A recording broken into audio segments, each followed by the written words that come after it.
All right, this text is called Playwright for Freedom. Now, I was thinking as I was looking over this, I have no idea why playwright is spelled like that, because a playwright is really somebody who wrote plays.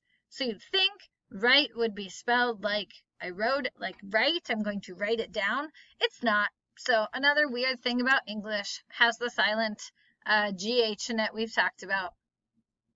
Anyway, it's about Mercy Otis, then who became Mercy Otis Warren after she got married, who was a playwright. She was against Britain, like the other patriots, and so she used her writing to communicate how she felt. Women really couldn't speak out much, but she did in the way that she was able to.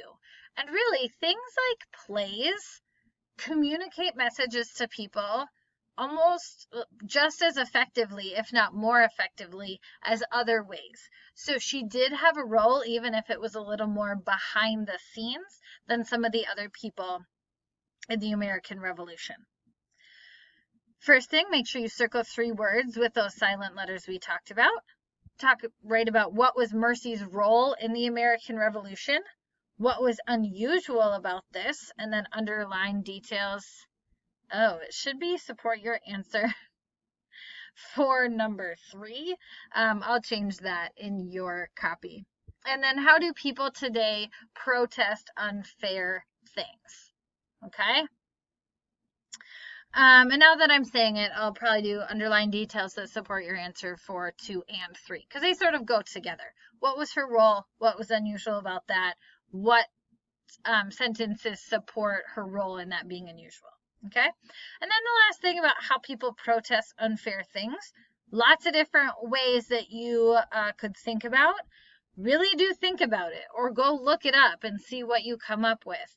They boycott things, meaning they like stop buying them or using them. They protest, like hold protests in the street. They might write letters to the government. There's lots of ways that people let people know that they're unhappy with things that are unfair. We've seen a lot of examples, even in just the past year or so. Okay? Let me know if you need help. Good luck.